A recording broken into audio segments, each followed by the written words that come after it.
Today marks the 1 month of Iran's strike on Israel to avenge the killing of the Hezbollah chief Hassan Nasrallah and the Hamas political head Ism Israeli. Intelligence suggests that Iran is preparing to attack Israel from Iraqi territory in the coming days, possibly before the U.S. presidential elections on November 5. Now, according to reports, Israel too is now at a high level of readiness for a response from Iran. Billboards have come up across Iran a month after the country deadly attack on Israel on October 1, bearing the caption, "If you want to fight, then we are masters in fighting." On the day of its strike on Israel, Iran claimed it targeted Israel with a barrage of 180 missiles, including the hypersonic missile. Weeks later, on October 26, came the calculated response from Israel as it carried out a wave of airstrikes targeting Iranian military infrastructure and defense systems. While Iran claimed to have defeated the attack with only limited damage, it has vowed to retaliate strongly. Iranian Revolutionary Guard Corps Commander Hussein Salami has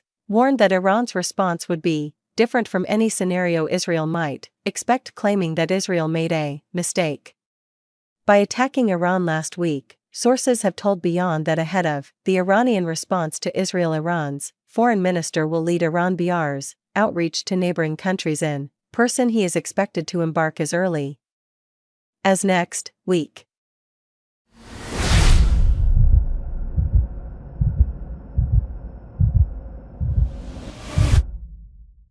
Of course, this is on the anniversary of the 1 month of Iran's strike on Israel, and which was to avenge the killing of the Hezbollah chief and the head of the Hamas. Now, Israeli intelligence suggests that Iran is preparing to attack Israel from Iraqi territory in the coming days, and it is touted to do so possibly before the U.S. presidential elections. Now, sources have told on that the Iranian response to Israel is about to happen, and possibly before the U.S. elections, and Iran's foreign minister will lead Iran's outreach to neighboring countries in the region. Now, if the FM is to travel as early as next week, do you have any fresh updates on that front, or is Iran still being tight-lipped about it?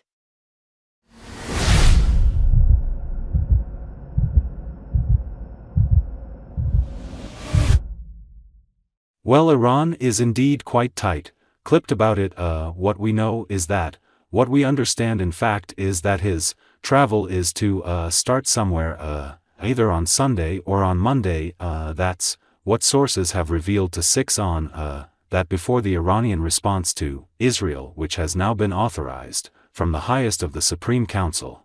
The outreach will be done on the part of Iran, which includes visit to all neighboring countries, that is number one, taking them into confidence, and then regional countries as well. So it's not just a visit to the immediate Irani neighborhood, but to regional countries as well, with an aim to ensure or to make sure that all of them are in the loop or on one page, especially when there have been reports or there have been talk of Iran doing the response via Iraq.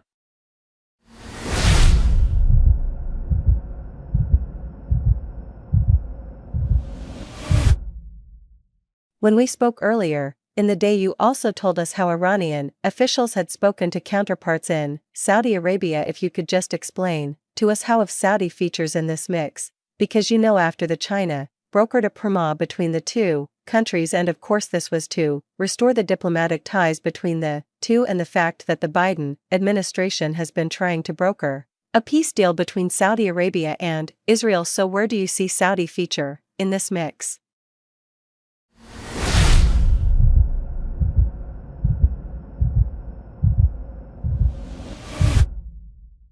Well, earlier this week the two foreign ministers, the Saudi foreign minister and the Irani foreign minister, did speak. How does Saudi feature in this? There are two important aspects. You mentioned about the ceasefire in Palestine. There is another ceasefire that is just on the cards, and that is the ceasefire in Lebanon. And in case that if that ceasefire materializes, then we might be seeing the Irani response being slightly delayed or being pushed back, because in the event of a ceasefire being brokered in Lebanon, then any response from Iran will be seen as a direct escalation and a violation. That being said, the first part of your question as to how Saudi Arabia fits into the entire escalation, primarily because while a lot of countries have been involved in these indirect messages exchange, including Qatar and Saudi Arabia being one of the closest allies of the United States, and recently we've seen the establishment of quite some heightened relations between Saudi Arab and Iran. So Saudi, the Irani side, have been involving neighboring countries including Saudi Arab to convey messages to the United States, so that onwards it will be conveyed to Israel on whatever proportionate or disproportionate Iranian response, and why and where it would be.